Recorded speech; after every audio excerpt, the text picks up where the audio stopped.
Urban regeneration is the job of taking a piece of the city and reimagining it, usually intensifying its use to meet the needs of the present and future generations of people. It's about creating new, vibrant, sustainable places, what we call placemaking.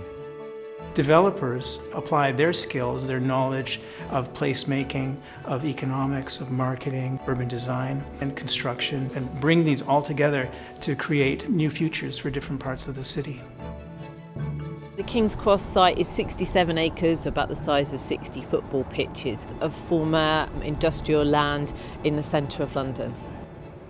We could see huge potential at King's Cross. In terms of location and connectivity, it was an excellent site. We saw the opportunity to really transform an area of London that had lain dormant for quite some time. The project is 25 years in duration. We estimate we'll have approximately 35,000 people working at King's Cross and about 8,000 new residents. The vision was to deliver a mixed-use development. By mixed use, we mean really what it says on the tin. Offices, residential, retail, public spaces, so squares and parks, leisure facilities, educational facilities, so a real kind of mix, so almost like delivering a piece of city, really. I think design and making sure that buildings are designed not just to a high standard but are iconic in their architecture is fundamentally important. It's about people being proud of the buildings that they live in, they shop in, and it's also about enjoyment, to enjoy those spaces and those places. And then you start to get a feel for what's actually appropriate for the city. And what is it this city needs? What is it this city can cope with? Because clearly you can't build, the world's tallest tower smack bang in the centre of Leeds as you would in Dubai, but you can do something quite special. The first thing is to come up with an idea or a concept, as we'd say in development, that actually is deliverable. So checking what demand there is, whether there is retail capacity, leisure capacity or commercial capacity for new space. Supply and demand is the key word really here, making sure it's appropriate and you're meeting the demand that currently exists in that area. So who are you building it for? Who is your target audience? Capture their imagination right from day one. At the end of the day, you don't want to be left with an unlet development. Most local authorities have limited funds, so the private sector is hugely important to effectively change your neighbourhoods and to make better neighbourhoods. On one hand, you want to increase the intensity of the use of land, but you also have to increase the amenity that's provided at the same time. You want a considerate developer. You'd want them to be aware that if they're increasing housing numbers by X amount, that you would expect other facilities, whether it's doctors' surgeries, community centres, the public realm as we call it, streets, parks, plazas.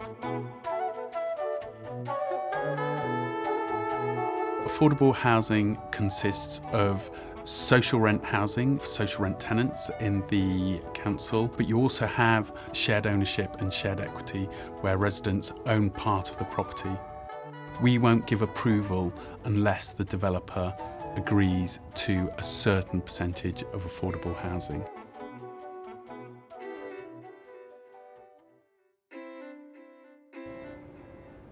If you're going to build a huge sort of multi-billion pound development like this, there's a sort of ethical aspect of making sure that you are building something that's benefiting the local community.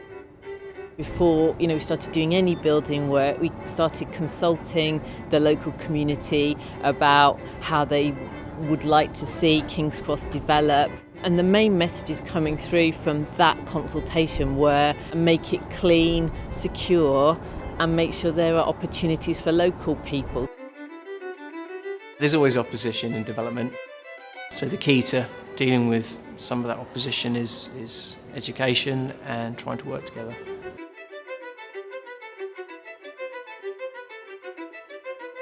The first thing is making sure that you have a viable project, so something that the cost to build it can be outweighed by the value through the income that it produces.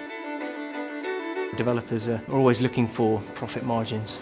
It's very difficult for us to really take things seriously unless there is a way of making it financially viable. One has to be very careful not to what's called overtrade, which is trying to do too much with too few resources. That is the main danger in the business, and that would be the worst thing that could happen. I'm pleased to say for 18 years we've kept the plate spinning and we've not had that problem. I think the property development industry is a very fascinating industry to work in. You have to take into account the city's interests, the interests of the people living nearby, the interests of your investors. And in the process of coming up with an idea and a vision for land, you're speaking with neighbors, you're engaging architects, engineers, an array of development professionals to build it, market it, and hand over keys. I always feel very proud on opening day, and there it is, it's there, it's physically in front of you, this beautiful space that you've helped to brand and create. The best thing about regeneration is that you can have an impact on sustainability, you can have an impact on the social well-being, you can make a change on a local level in your community with regeneration or on a citywide level. It's an important industry. It houses us. It creates the places that we live in. You walk through the city, every place has a story. I think that's fascinating.